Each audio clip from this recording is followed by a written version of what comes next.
The Jeep Grand Cherokee L has dominated the US SUV market since the early 90s, still pushing over 216,000 units in 2024 alone. For 2026, Jeep is doubling down on luxury and refinement to stay on top. But Kia is not playing around. The Telluride moved around 166,000 units last year, and with a massive 23% jump in sales, they are going all in with a full redesign, a brand new interior, and a big step up in quality. So, are we looking at a new bestseller, or is the Grand Cherokee still the SUV to beat? Well, let's find out.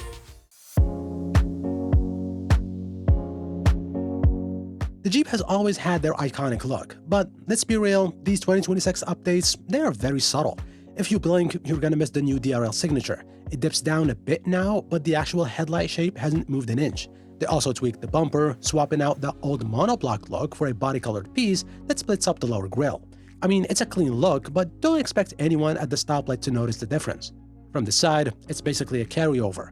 Now, it's not ugly, but the lack of any bold lines or design elements make it feel generic. There is really nothing here to catch your eye. No sharp creases, no unique trim, it just lacks that special something to set it apart. Out back, again, the story is just the same. Tiny tweaks to the bumper and the liftgate. Those slim taillights are literally the only thing Jeep could come up with to make it stand out. And honestly, it's just not enough.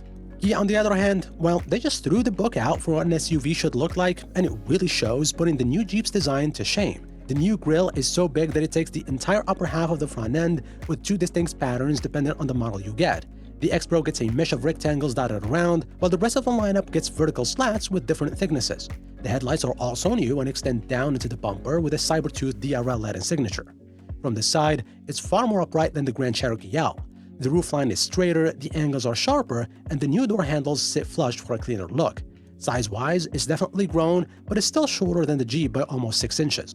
Moving to the back, well, there is no way around it. This thing looks exactly like a Range Rover. You've got those same vertical LED taillights, a massive Kia logo with a Telluride word mark dominating the bottom of the liftgate, and finally, the tailpipes are gone from the bumper, tucked just underneath, rounding out a really nice rear end.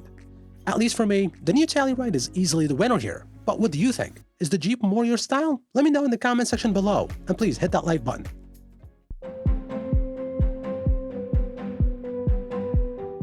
Jumping inside, the Jeep's cabin has seen more changes than the outside, though again the same simplicity outside carries over to the interior.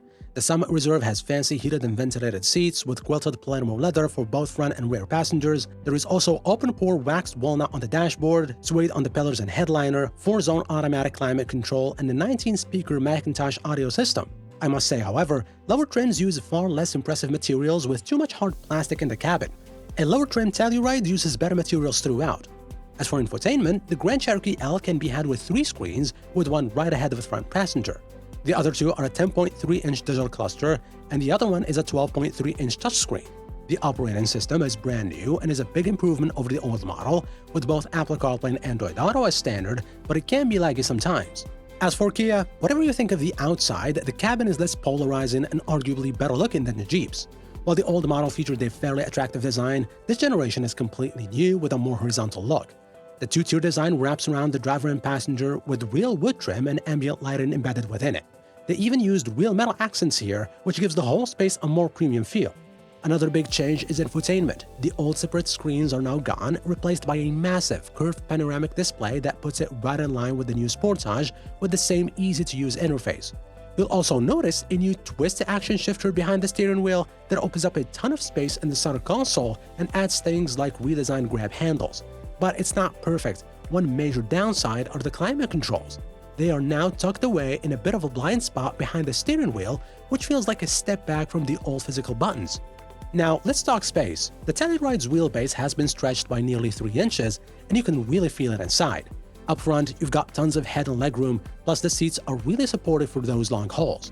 Moving to the second row, it's just as roomy, and the captain's chairs specifically are easily some of the best in the segment.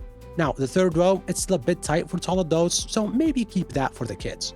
As for the trunk, you get 22 cubic feet with all the seats up. Pull that third row down and it jumps to about 49 cubes, and if you drop everything, you are looking at over 89 cubic feet. It's basically a van at that point. But how does the Jeep stack up? Well, the Grand Cherokee L's wheelbase is 5 inches longer than that of the Telluride, with another extra 6 inches in overall length. But somehow it has worse space inside across the board. The front occupants have plenty of room length and height-wise, but the Kia gets a couple extra inches in each. The second row is roomy, but again trails behind in both head and legroom. Same story goes for the third row, with it being good mainly for kids and shorter journeys. As for the trunk, it offers less volume across the board. Behind the third row, you get 17 cubes, fold them and you get 47.7 cubes, fold everything down and you get 85 cubic feet. When it comes to pricing, the Grand Cherokee L base trim starts around $40,500. But to get access to the new Turbo 4 engine, you'll have to upgrade to at least the limited trim, but it's actually the best one to get since it comes with 20-inch wheels, 10.3-inch gauge cluster, 12.3-inch touchscreen, leatherette upholstery, heated front and second row seats, and 8-way power front seats. As for Kia, the 2027 Telluride LX is slightly cheaper, starting at $39,200 for the 8-seater. But honestly, the mid-range EX is the sweet spot. For about $45,000, you are getting 20-inch alloys, heated and cooled front seats, and the 12.3-inch touchscreen. If you want the dual-screen setup and the Meridian sound system, then you have to go for the SX trim at $48,800. When it comes to driving and handling, the 2026 Grand Cherokee L introduces Stellantis' new engine, a powerful 2-liter Huracan 4 Turbo. It delivers a massive 324 horsepower and 332 pound-feet of torque. These numbers are higher than the much larger 3.6-liter V6 with its 293 horses and 260 pound-feet of torque. Sadly, the V8 is still a no-show for 2026. The V6 has plenty of grunt to get this large SUV up to speed, but compared to the new Huracan 4, it's just old. This new engine is a massive upgrade. You get way more torque right in the mid-range where you actually need it. The transmission can be a bit slow to downshift. It's trying to save you gas, but when it finally drops a gear, the engine actually sounds cool.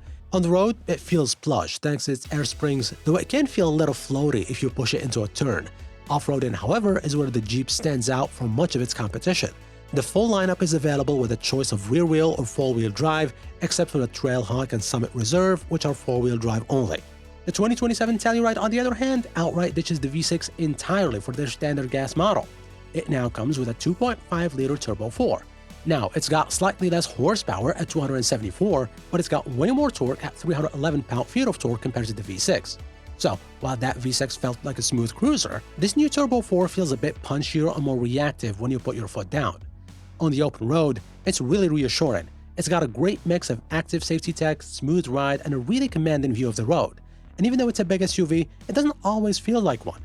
Thanks to the accurate steering and those massive mirrors, you'll have no trouble navigating tight city streets or parallel parking. The only time you really notice its footprint is in a cramped parking garage. The handling feels confident too, the body control is solid, and the steering weight just feels natural. So, which one should you choose? Well, I think it's really simple. The new Telluride is the best here since it offers more space and a higher quality cabin at a really good price. But if you want something that's really capable off-road, then the Grand Cherokee L is the one to get.